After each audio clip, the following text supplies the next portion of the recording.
naman na sa ating oras na ito, 6:39 na ng umaga. Narito na tayo sa parte ng ating programa at pagsasama-sama bilang bahagi ng ating serbisyong publiko. Wow na naman talaga. Ito na, ang puksaan sa agahan! Puksaan sa agahan! Puksaan sa agahan! Yung tawa mo, Mama Mia, yung parang pag pag Halloween, paangat, may dalang ano yan, yung walis, tapos lumilipad niya. Tapos dadaan sa tapat ng bahay. Ganun yung tawa. Wait, tuwa yung pamangkin ko dyan sa tawa ko na Ay, yan. talaga ba? Oo, hindi ko rin alam kung bakit. Oo. Eh, syempre, gano'n ba yung tawa? Ikaw lang gumagawa. Ito na nga. Ito na nga. Sino ba yung nagpadala? Ito kasi medyo misteryoso yung kanyang katanungan. Ito po Si ay Mr. Yoso. Mr. Yoso. Hindi siya si Yasmin. Hindi niya binanggit kung... Yasmin? Yasmin. Yasmin. Yasmin. Hindi niya binanggit kung... Estopagos. At Ako si Yasmin Curtis. Iba ba? Hindi, ang kanya kasi nga katanungan ay babaluktutin o tutuwirin? Babaluktutin o tutuwirin? Tutuwirin, ha? Mag-ingat tayo dyan. Tutuwirin. Tutuwirin, ha? Pero ikaw pa, DJ Jokolo, alam mo pala isipan sa akin, Ano? Siya lang talaga nakaisip nito eh. Hindi ko alam kung bakit o ano ba pinagdadaanan niya sa buhay, bakit ito natanong niya. Pero ikaw ba kung mamimili ka, ano ang isasagot mo kay Yasmin? Sa akin siguro tutuwirin na lang kasi Tutuwirin? pag tuwid talagang ramdam mo yung yung tama. Oo nga. Na kasi puro mali yung kailangan mo tuwirin. Tama naman. Diba? Para alam mo yun. Minsan kasi yun kailangan tuwirin ang mga kamalian. Tama. May Oo. point ka dyan. Pero syempre, dahil pinili mo na yung tutuwirin, Oo. sa akin naman ay babaluktutin. Ay, gusto mong baluktot. Tama. Para safe. Ito. Para safe. Babaluktutin na lang. Oo. Sige. Sabi nga kasi nila, di ba, yung sa lumang kasabihan, Ano ba yung lumang kasabihan? na kapag maikli ang kumot, Baka towel yun. Ano? Baka bimpo. Ano ba yun? Matuto mamaluktot. Okay. Yun, sabi nila. Pero yun na lang, dun ko na lang hinango ang aking puksaan. Oy. Pero sige, puksay na natin itong... Sige, puksayin na natin. Yung Yasmin. katanungan hindi si Oo. Yasmin, okay? Ito naman, palakpakan na muna para kay Yasmin ng Narnia. Ito na ang beat para sa'yo. Yasmin! Dire-diretso na, puksaan sa aga. Kakaibang daldanan, hindi mapipigilan. Joko Mia ang pangalan, isabay sa umagahan. Halina't pag-usapan, sa radyo ay pakinggan. Ngayon mo malalaman, sagot namin sa puksaan.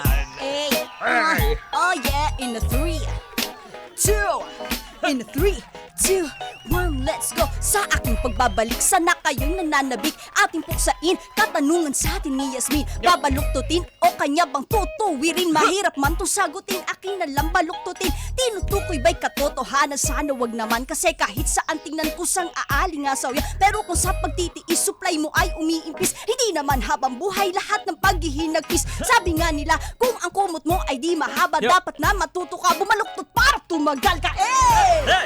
Hey! Baluktot! yeah. Baluktot ang Ikaw gusto nyo. naman, Jokoloko. Eto na, babaluktutin o tutuwirin. Tanong ni Yasmin na pinadala sa amin. Kaya naman ngayon namin ang pupuksain. Kaya gawin mo lang ay makinig sa amin. Hindi bibitinin, hindi ka papatirin. Gawin mo lang ituturo ka tenga sa amin. Ano man ang yung layunin o mga gawain o pitiin. Di ba basagin? Ang importante lang naman makinig sa amin. So eto, mapunta na tayo sa katanungan. Si Mama Mia ay baluktot kanyang iniwan. Kaya naman akin na ay tutubirin. Mas maganda kung tuwirin ng kamalian. Lalo na kung kamalian ay nakasanayan. Walang mapupuna, walang pumupuna. Tuloy-tuloy lang talaga. Ginagawa pa rin niya kahit alam niyang mali siya. May mali siya, palagi ang kanyang ginagawa. Kahit alam niyang may gawa pero di ginagawa. Kahit mapupuna ang yung gawa. Dahil lang gusto lang naman niya ay maitama. Di siya nakikinig kasi feeling niya ay bathala. Huwag mo namang hintayin. Huwag mo naman hintayin tadhana ang gumawa. Baka biglang ikay magsisi at mapangawa. Break it down, yo. Hey! Break it down, yo. Yo. Break it down, Yo. yo. Break it up, yo. Nakabulol? Yeah! Uy, Grabe naman yun. In fairness, In fair. challenging yung tanong niya. Babaluktutin o tutuwirin. Correct. Oo. Kasi parang feeling ko, kapag nagkamali lang kami ng isa dito talaga, talo talaga kami parehas. Oo. Pero ikaw ba, DJ Jocoloco, bakit mo napili na lang na tutuwirin? Tutuwirin kasi kung sa tingin mo naman makakatulong sa kanya at sa karamihan, tuwirin mo yung kanyang kamalian. Tama. 'Di ba? O kasi pag minsan kasi pag hindi mo tinuwid yung isang bagay na akala nila tama sa kanilang paniniwala, tuloy-tuloy lang sila sa paggawa ng ganun. Ang ending Pero sila kung- rin naman na mapapahama. Oo. Pero kung sasabihin mo naman o itutuwid mo sa maayos na paraan, yung isang bagay na yan na sana maintindihan, di magiging okay yun sa kanyang ano. Pero kung talaga matigas ang ulo niya dahil feeling bathala siya, so mahirap yun. Oo nga, diba? yun nga eh. Oo. Tatanong ko pa lang sana, paano kung ayaw naman magpatuwid? Kaya nga eh, diba? Diba? Paano kung gusto niya Mananatili siyang ganun. Ayun nga. Diba? Diba? Hanggang pagtanda na yun, Oo. wala nang gamot yun. Wala nang Diba? gamot yun, Boring. mahirap yun dahil ang feeling niya siya lang ang magaling. Correct, kahit mag-amoxicillin ka, hindi magagamot Oo, yan. diba? Oo. Sa akin naman, babaluktutin. Kasi ang pangit pakinggan kung babaluktutin mo ang alin katotohanan. Oo. Diba? Parang ang pangit. Pero diba kung pagbabasihan natin yung kasabihan na kung maikli ang kumot, matuto kang mamaluktot. Siguro sa mga ganung anggulo, medyo Oo. madedepensahan pa natin itong babaluktutin talaga. Oo. Sa mga ganung pagkakataon, ka-vibes, hindi naman laging masarap ang nararamdaman natin sa buhay. Hindi naman laging, sabi nga nila, smooth as sailing. Oo. Kung tawagin o ibig sabihin, parang wala tayong nararanasan na uno sa buhay. Paano kung, di ba, kung lagi na lang doon tayo sa convenience sa atin? Paano kung dumating yung pagsubok tapos hindi natin alam, di ba, hindi natin napagdaanan yung hirap na iniiwasan natin. Di ba, binibigay na nga sa atin yung pagkakataon na para matuto tayo pero ayaw pa rin natin. Di kung dumating ka dyan sa punto na yan na ikaw ay hahamunin ng kapalaran, di wala ka, bokya ka. Oo, wala diba? kang ano nun. Nga ka, ngangi. Totoo.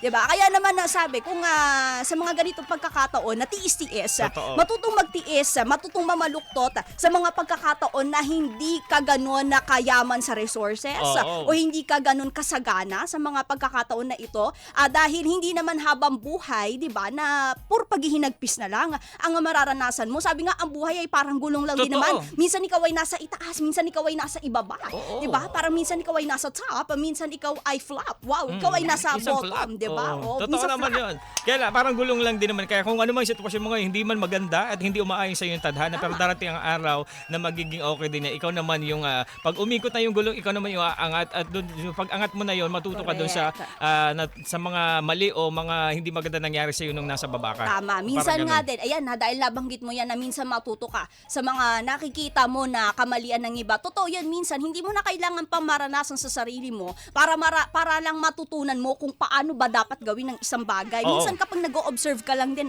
makikita mo yung ginagawa ng ibang tao. Hindi man mangyari sa'yo, pero at least natuto ka. Oo. Dahil nakita mo kung paano nila hinarap yung pagsubok na yon. Oo, kung paano yung epekto sa kanila ng ganung sitwasyon, di ba? Yes, di ba? Maging attentive, magbigay ka ng attention, hindi sa pangingialam, pero yung alam mo yung aware ka, di ba, na ganito pala yung nangyayari sa ibang tao. Oo. Ganito yung nangyayari sa ating paligid.